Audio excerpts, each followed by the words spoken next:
Hi everyone, कैसे हैं आप सब। होप आप सब अच्छे होंगे। आज का लेक्चर स्टार्ट करने से पहले क्विकली हम रिकैप करते हैं कि हमने लास्ट वीडियो में क्या चीज़ें कवर की थी। तो अगर आपको याद हो तो लास्ट लेक्चर में हमने डिस्कस की थी केमिकल रिएक्शंस ऑफ मेटल्स, इसे हमने स्टार्ट किया था।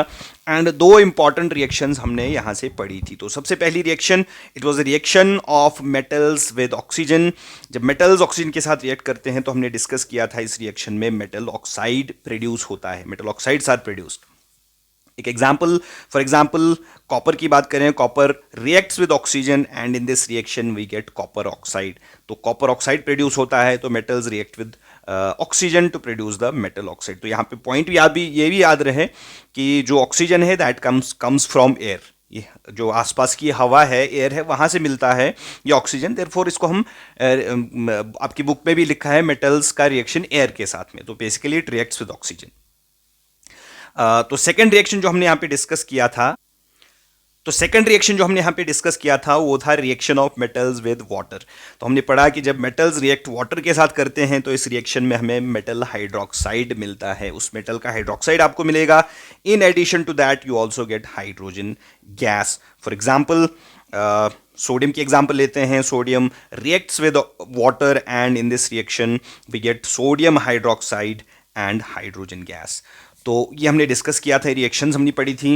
एंड इंपॉर्टेंटली ये भी आपको याद रखना है कि जो डिफरेंट मेटल्स हैं वो डिफरेंट एक्सटेंट में रिएक्शन करते हैं। कुछ ऐसे मेटल्स हैं जो बहुत ही ज़्यादा रिएक्टिव हैं, तो बहुत विग्रसली रिएक्ट करते हैं, कुछ मॉडरेटली रिएक्ट करते हैं, एंड कुछ ऐसे भी मेटल्स हैं जो रिएक्ट भी नहीं करते हैं, चाहे ऑक्सीजन की बात करें या हम वाटर की बात करें।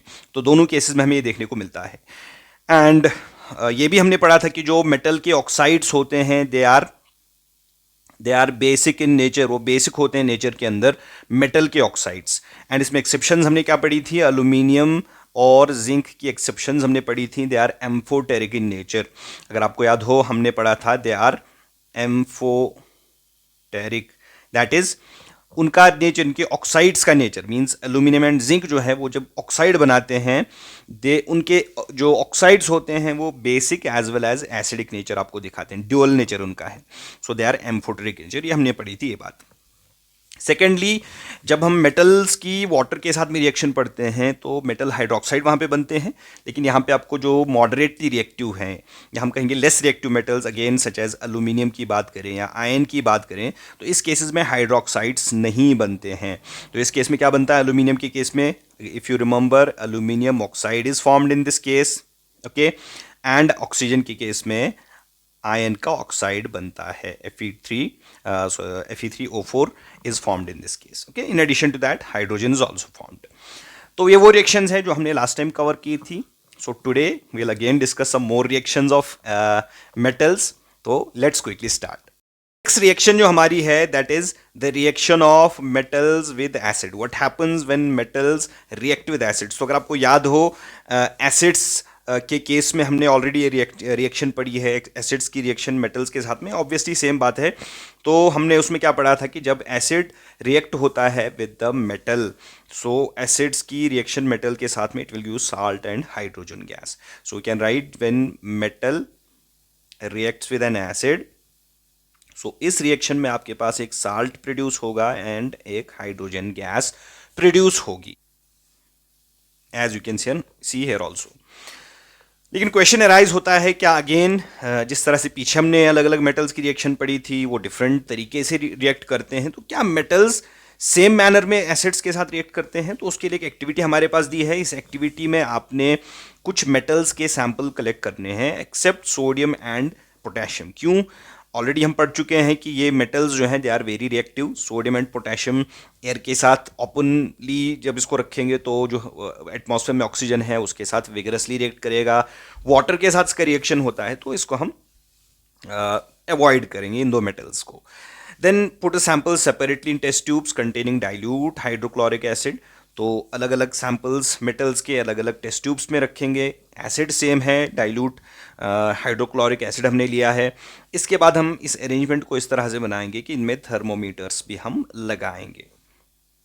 उसके बाद जब रिएक्शन यहाँ पे स्टार्ट होगा तो उसमें बबल्स बनना शुरू होंगे। रेट ऑफ बबल्स को हमें देखना है, केयरफुली ऑब्जर्व करना है क्या हर केस में जो बबल्स बनते हैं सेम रेट पे बनते हैं। ऑब्वियसली जो बबल्स यहाँ पे बनेंगे that will be due to the hydrogen gas, because hydrogen gas इस रिएक्शन में प्रोड्यूस होती है, तो उसकी वजह से बबल्स बनेंगे। तो क्या ये बनने का जो रेट है सेम है? तो कौन से ऐसे मेटल्स हैं जो विगरसली रिएक्ट होते हैं डाइल्यूट एसिड के साथ में, वो हमें रेट ऑफ जो बबल फॉर्मेशन की रेट है उससे पता चलेगा। जिसमें बबल्स फास्ट निकल आएंगे वो रिएक्शन फास्ट हो रहा है, जिसमें स्लोली बबल्स प्रोड्यूस हो रहे हैं तो उसमें रिएक्शन कंपैरेटिवली लेस स्पीडी है। सो थर्मोमीटर्स हमने इसमें लगाए हैं तो हमें ये भी चेक करना है कि किस में ज़्यादा टेम्परेचर निकल आया है। एक्सोथर्मिक रिएक्शन है, अगर आपको याद हो, ऑलरेडी हमने ये चीज़ पढ़ी है। तो इन दो ऑब्जर्वेशंस की बेस पे हम क्या करेंगे, मेटल्स को हम अरेंज करेंगे in the order of reactivity. ठीक है, रिएक्टिविटी की बेस पे हमको अरेंज करेंगे। तो ये जो डेटा हमारे पास इस एक्टिविटी से मिलेगा, इजीली हम मेटल्स को कैटेगराइज कर सकते हैं, उनको एक ऑर्डर दे सकते हैं रिएक्टिविटी की बेस पे। यहां पे पूछा है right the equations of the magnesium, aluminium, zinc and ion, zinc and ion with dilute hydrochloric acid. तो इन मेटल्स की रिएक्शंस पहले देखते हैं क्विकली। तो यहां पे आप रिएक्शंस को ऑब्जर्व कर सकते हैं। Magnesium reacts with HCl gives MgCl2 जो कि एक साल्ट है एंड वाटर इज ऑब्टेन्ड। तो एल्यूमिनियम जब रिएक्ट होता है HCl के साथ you get salt AlCl3, you also get water in hydrogen gas in this case. तो जिंक के केस में zinc chloride and hydrogen, ion के केस में आयन क्लोराइड एंड हाइड्रोजन। तो salt and hydrogen gas is produce in these cases. एक exceptional case आपको याद रखना है, बहुत ही इंपॉर्टेंट है। मोस्टली कम्पिटिटिव एग्जाम्स में या आपके फाइनल एग्जाम में, बोर्ड एग्जाम में भी ये चीज़ पूछी जाती है। कभी कभार आपको रिएक्शन दी जाती है किसी मेटल की reaction with nitric acid HNO3 और कहा जाता है कि यहाँ पे आप प्रोडक्ट्स बताएं। तो इसमें आपको याद रखना है कि जो नाइट्रिक एसिड है it is a strong oxidising agent. तो इस केस में जब मेटल रिएक्ट होता है विद नाइट्रिक एसिड HNO3, तो इस केस में हाइड्रोजन गैस प्रोड्यूस नहीं होती है। याद रखना है आपको, hydrogen gas is not produce in this case. Salt तो ऑब्वियसली प्रोड्यूस होगा लेकिन हाइड्रोजन गैस यहां पे प्रोड्यूस होती नहीं है। वाई? उसका रीजन यह है कि हाइड्रोजन प्रोड्यूस नहीं होती है। इसका रीजन क्या है? क्योंकि नाइट्रिक एसिड एक स्ट्रॉन्ग ऑक्सीडाइजिंग एजेंट है। जब हाइड्रोजन गैस इस रिएक्शन में प्रोड्यूस होती है तो वो फौरन ही क्विकली ये नाइट्रिक एसिड उसको ऑक्सीडाइज कर लेता है and it gets converted into water, and खुद ये कन्वर्ट होगा नाइट्रोजन के किसी ऑक्साइड में, N2O में, NO में या NO2 में, किसी भी तरह का ऑक्साइड बना सकता है। तो ये पॉइंट अपने याद रखना है। लेकिन यहाँ पे फर्दर और एक एक्सेप्शन ये है जो बहुत ही इंपॉर्टेंट है। अगेन, अगर ये मेटल मैग्नीशियम या मैंगनीज हुआ, अगर ये मैग्नीशियम या मैंगनीज हुआ तो इस केस में again hydrogen gas will be also produced.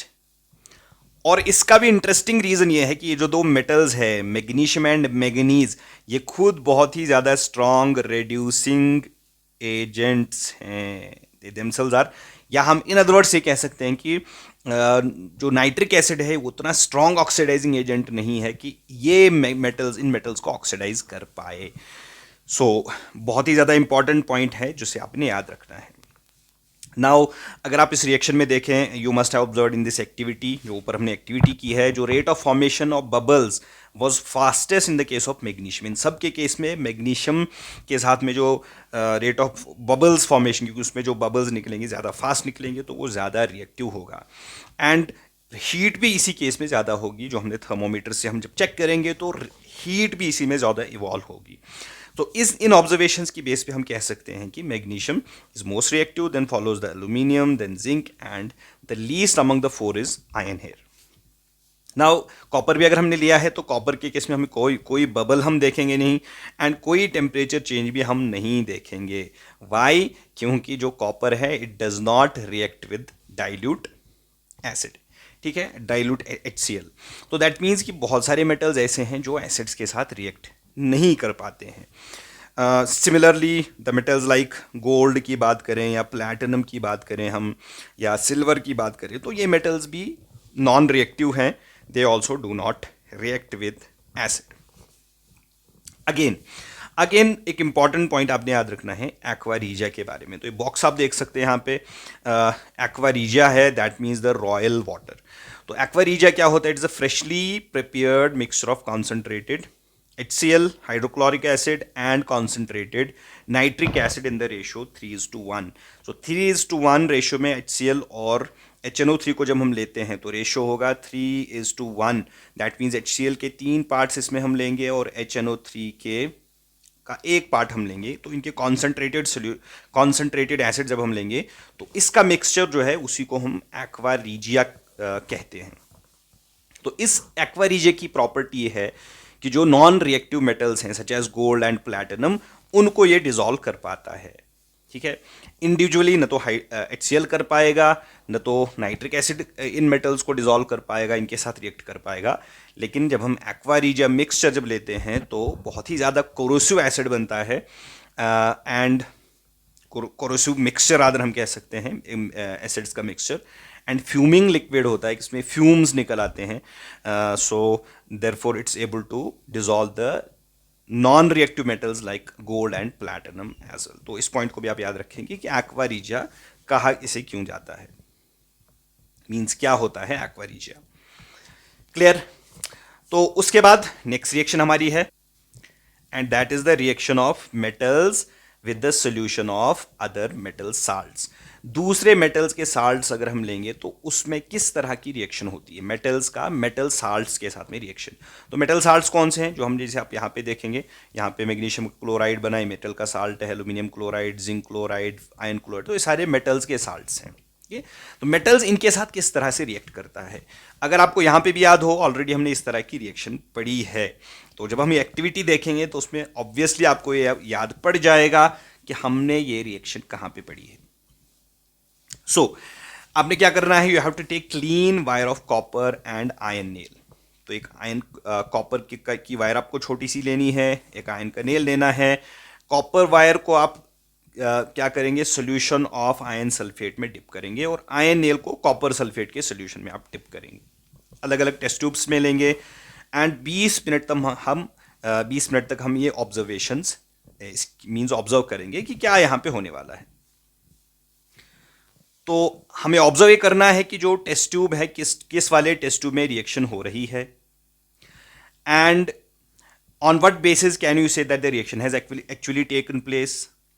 क्या इसको हम कोरिलेट कर सकते हैं 3.9, 3.10, 3.11 वाली एक्टिविटीज जो हमने इससे पहले पढ़ी हैं।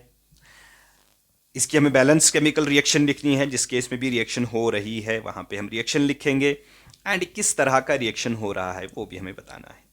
यस, ऑब्वियसली आप सबने सही गेस किया है, ये रिएक्शन है द डिस्प्लेसमेंट रिएक्शन। सो क्या है डिस्प्लेसमेंट रिएक्शन? जिस केस में जो मेटल्स हैं, रिएक्टिव मेटल्स, वो डिस्प्लेस कर पाते हैं लेस रिएक्टिव मेटल्स उनके कंपाउंड्स से, फ्रॉम देयर कंपाउंड्स, मींस जो सॉल्यूशन फॉर्म में होते हैं या मोल्टन फॉर्म में होंगे तो उसमें वो उसको रिप्लेस करेगा। We have seen in the previous sections that all metals are not equally reactive. अभी रिएक्शंस में हमने वो चीज़ देखी है। We check the reactivity of various metals with oxygen, water and acids, but all metals do not react with these reagents। ठीक है, reagents का यहाँ मतलब है जो रिएक्शन में दूसरा पार्ट, जैसे ऑक्सीजन, वाटर एंड एसिड्स हैं, ये रिएजेंट्स होंगे रिएक्शन में। एक तो मेन हमारा कोई केमिकल सब्सटेंस होता है जिसकी हम जो मेन हमारा फोकस में होता है। ठीक है, तो रिएजेंट जिसके साथ हम उसका रिएक्शन करते हैं, ऑब्जर्वेशन जिसके साथ हम देखते हैं, उसको हम रिएजेंट कहते हैं। So we are not able to put all the metal samples we had collected in the decreasing order of the reactivity। तो डिस्प्लेसमेंट रिएक्शन जो हमने चैप्टर 1 में पढ़ी थी उससे हमें एक बेटर आइडिया मिलेगा about the reactivity of the metals. It's simple and easy. If metal A displaces B from its solution, तो उसका मतलब ये है कि जो मेटल बी है वो ज़्यादा रिएक्टिव है ए से। तो इस तरह से हम अलग अलग मेटल्स की रिएक्टिविटी को देख पाएंगे। तो ओवरऑल रिएक्शन क्या होता है? ओवरऑल रिएक्शन ये है कि जब मेटल रिएक्ट होता है, मेटल ए रिएक्ट होगा salt solution of metal B, तो उसमें साल्ट सोल्यूशन ऑफ ए बनेगा, metal A, and metal B बाहर यहाँ से निकल आएगा। तो सेम ऑब्जर्वेशंस आपको यहाँ पे भी मिलेंगी। ठीक है, तो कॉपर सल्फेट में आपने आयन लिया था, तो इसमें हमें क्या रिएक्शन मिलेगी? विल ऑब्जर्व कि जो कॉपर सल्फेट के केस में हमने लिया था, कॉपर सल्फेट के केस में हमने आयन को डिप किया हुआ था, तो यहां पे हमें चेंज नजर आएंगी। कॉपर सल्फेट का जो ब्लू कलर होता है विद टाइम ये फेड होता है into we can say a pail green colour, जो कि आयन सल्फेट यहाँ से प्रोड्यूस होता है, बिकॉज डिस्प्लेसमेंट रिएक्शन होती है जिसमें आयन और कॉपर सल्फेट, आयन इस कॉपर को उसके सल्फेट से डिस्प्लेस करेगा। वाई? बिकॉज जो आयन है वो ज़्यादा रिएक्टिव है कॉपर सल्फेट से। तो ये ऑब्जर्वेशन हमें यहाँ पे मिलेगी। तो कलर चेंज होंगे, यहाँ पे आयन सल्फेट बनेगा एंड कॉपर यहाँ से बाहर आएगा as a metal. Second thing, दूसरी चीज़, जब हम टेस्ट ट्यूब में जिसमें हमने कॉपर वायर आयन सल्फेट में रखा था, क्योंकि ion is more reactive than copper, तो जब कॉपर की रिएक्शन आयन सल्फेट के साथ होगी तो ये रिएक्शन होगी ही नहीं, because copper is not able to displace iron. तो यहाँ से हमें पता चला इन दो के केस में अगर हम आयन कॉपर को इस रिएक्शन से कंपेयर करें तो iron is more reactive than copper. तो इस तरह से हम मेटल्स की एक सीरीज को, एक रिएक्टिविटी सीरीज को प्रिपेयर कर सकते हैं। तो रिएक्टिविटी सीरीज क्या होता है? एक list of metals which is arranged in order of their decreasing activities या डिक्रीजिंग रिएक्टिविटी हम कहेंगे। तो जब हम डिस्प्लेसमेंट रिएक्शंस करेंगे अलग अलग मेटल्स के साथ में, तो हमारे पास जो सीरीज इससे मिलेगी, जो एक लिस्ट मिलेगा, इसको हम एक्टिविटी सीरीज या रिएक्टिविटी सीरीज भी कहते हैं। तो यहाँ पे आप देख सकते हैं metals they are arranged in a order decreasing, in the order of decreasing reactivities, जिसमें potassium is at the top, that means it's most reactive, then sodium, potassium। तो इस तरह से रिएक्टिविटी आगे जाके डिक्रीज होती है and least reactive metals are placed at the bottom of this series। Clear? So this is how metals react with the salts of other metals। ठीक है, तो नेक्स्ट जो रिएक्शन हम पढ़ने वाले हैं that's going to be very very important. वो metals की रिएक्शन में है विद नॉन मेटल्स। तो उसके लिए कुछ एक्सप्लेनेशन चाहिए, कुछ इंटरेस्टिंग फैक्ट्स हमें जानने हैं, so that will cover in the next video.